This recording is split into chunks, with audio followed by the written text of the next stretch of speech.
हाँ, तो आज अपन पढ़ेंगे एनाटॉमी और फिजियोलॉजी की डेफिनेशन और इसकी इम्पोर्टेंस। बीपीएड एमपीएड कोर्स के सबसे सस्ते क्वेश्चन। तो सबसे पहले पढ़ेंगे एनाटॉमी की डेफिनेशन। तो क्या होती है? Study of structure of different parts of body, their forms, position and relation to each other. मैं क्या पढ़ा रहा हूँ इसमें, रीडिंग कर रहा हूँ आपको बस, पर ठीक है देख लो। एनाटॉमी, एनाटॉमी की डेफिनेशन में स्टडी किसकी है? स्ट्रक्चर की है एनाटॉमी में, ठीक है। फिजियोलॉजी में जाओ, study of function of body parts. इसमें क्या है? फंक्शंस, जो बॉडी पार्ट के फंक्शंस है ना वो तो पढ़ेंगे फिजियोलॉजी में, और जो बॉडी पार्ट्स का स्ट्रक्चर है वो पढ़ेंगे एनाटॉमी के अंदर। यही है ये। बाकी क्या different parts, their forms, their position, relation to, आपस में क्या रिश्ता वगैरह, वो कुछ रिश्ता वगैरह कुछ नहीं है। जो स्ट्रक्चर है बॉडी पार्ट्स का वो पढ़ेंगे एनाटॉमी में, और जो उनके फंक्शन है वो पढ़ेंगे फिजियोलॉजी में। ये इनकी डेफिनेशन है, लिख लेना अपनी नोटबुक में। एक बार मेरे साथ साथ लिखोगे तो याद हो जाएगी, बोर्ड एग्जाम में लिख देना। फिर आगे इंपोर्टेंस, फिजिकल एजुकेशन में इनका क्या इंपॉर्टेंस है, ठीक है। क्योंकि नर्सिंग वाले भी पढ़ते हैं एनाटॉमी फिजियोलॉजी, डॉक्टर भी पढ़ते हैं, लगभग सारे कोर्स ही पढ़ते ही हैं। तो अपने फिजिकल एजुकेशन में इसका क्या इंपॉर्टेंस है? तो देखो 8 9 10 पॉइंट है, 4 5 याद रह जाए तो लिख देना एग्जाम के अंदर। पहला तो इन दोनों की जो डेफिनेशन है ना एनाटॉमी और फिजियोलॉजी की, उससे रिलेटेड ही है। पहले में क्या था? स्ट्रक्चर। तो ये करता है provide knowledge of various organs structure, knowledge provide करते हैं भाई साहब स्ट्रक्चर के बारे में। दूसरा लिख दो फिजियोलॉजी वाला, कि इनका फंक्शन क्या होता है वेरियस ऑर्गन, उसकी नॉलेज प्रोवाइड करते हैं सब दोनों। इसके आगे लगा देना एनाटॉमी एंड फिजियोलॉजी प्रोवाइड, ऐसे इसमें एनाटॉमी लगा देना, इसमें फिजियोलॉजी लगा देना। 2 हो गए इंपोर्टेंस। तीसरा useful in prevention of sports injuries.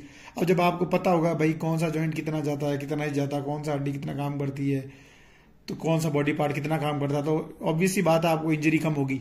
तो ये हेल्प करता है किसमें? प्रिवेंशन में। ये डिटेल में आप लिख लेना, ये ऐसे पॉइंट लगा के नीचे ऐसा एक पैराग्राफ बना के लिख देना, फिर दूसरा पॉइंट वैसे पैराग्राफ। मैं आपको हेडिंग बता रहा हूँ खाली, फिर आप भी यही याद करके जाना, फालतू कचरा नहीं पढ़ना सारा। Useful in selection of sports. कोई हाइट में लंबा है उसको वॉलीबॉल बास्केटबॉल खिला दो। कोई हाइट में थोड़ा बोना है लेकिन बॉडी थोड़ी यूं हट्टी कट्टी है, उसको भाई जिसका सेंटर ऑफ ग्रेविटी नीचा है उसको आप जिम्नास्ट खिला दो, रेसलिंग खिला दो। तो जिसका जैसा बॉडी स्ट्रक्चर होगा ना, एनाटॉमिकल स्ट्रक्चर होगा, उसको वैसा गेम खिलाएंगे। तो ये सिलेक्शन स्पोर्ट्स सिलेक्शन में हेल्प करता है। बाद में प्रिपरेशन ऑफ ट्रेनिंग प्रोग्राम, भाई कोई कमजोर है तो उसका ट्रेनिंग प्रोग्राम अलग बनाएंगे। कोई भाई सबका लेवल अलग अलग होता है तो उसके हिसाब से ट्रेनिंग प्रोग्राम बनाएंगे। अब लेवल कैसे पता चलेगा? आदमी को देखेंगे तो पता चलेगा। तो किस में हेल्प करता है? ट्रेनिंग प्रोग्राम में। फिर difference between male and female anatomical and physiological structure. तो भाई मेल और फीमेल दोनों अलग अलग होते हैं, सेम तो होते हैं नहीं। तो ऐसा तो है नहीं दोनों को आप सेम ही ट्रेनिंग कराए जा रहे हो, मार दोगे बेचारी लड़की को तो ऐसा नहीं है। अब इसमें तुम लड़कियां नाराज में तो जाना, तुम भी बहुत पावरफुल हो, लेकिन हाँ जो है वो तो है। तो मेल और फीमेल में क्या डिफरेंस है एनाटॉमिकली, वो डिफरेंस अपन को कैसे पता चलेगा? इन दोनों को पता चलेगा, ठीक है। तो दोनों की प्रिपरेशन अलग अलग होगी। फिर आता है फर्स्ट एड के बारे में, कहीं चोट वोट लग गई, हाथों हाथ क्या देना है क्या नहीं देना, आइसिंग करनी है या फिर गर्म पट्टी बांधनी है, वो जो भी करना ना वो फर्स्ट एड के अंदर आ जाएगा। किसी के छिल गया तो पट्टी बांध लो, वो सब चीजें जो फर्स्ट एड की नॉलेज भी अपने काम ही आ रही है फिजिकल नॉलेज में।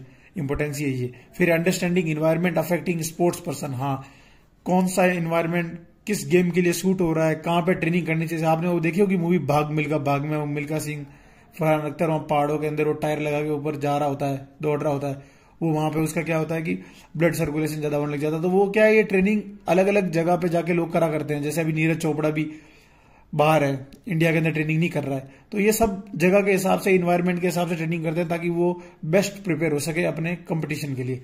फिर आ जाते हैं अपन रिहाब, कहीं चोट वोट लग गई है वापस रिकवरी कर रहे हैं तो रिहाब के अंदर भी हेल्प करता है अपने ये एनाटॉमिकल और फिजियोलॉजिकल स्ट्रक्चर, उसके हिसाब से आपको एक्सरसाइज बताई जाती है। तो ये कुछ इंपॉर्टेंस थे, देख लेना। और हाँ जैसा आपके आ जाए क्वेश्चन स्कोप का, तो अब है ना इसमें घबराने की जरूरत नहीं है, घबराना बिल्कुल भी नहीं है। स्कोप क्या है? अब सोचो स्कोप, अपन बोलते हैं ना यार तेरा क्या स्कोप है, बीपीएड कर लिया, आगे क्या स्कोप है, पीटीआई बनोगे, कहीं कोच बनोगे, तो वही है। अब एनाटॉमी फिजियोलॉजी का इनका क्या स्कोप होगा, लिख देना इसके अंदर। भाई कोई बीमारी होगी तो जल्दी सही हो जाएगी, ये रियाब वाला वहां भी लिख सकते हो, आप रियाब में काम आ जाएगा, आप कोच बन सकते हो, फिजिकल एजुकेशन टीचर बन सकते हो। क्या स्कोप होता है एनाटॉमी फिजियोलॉजी या फिर फिजिकल एजुकेशन का, क्या स्कोप है?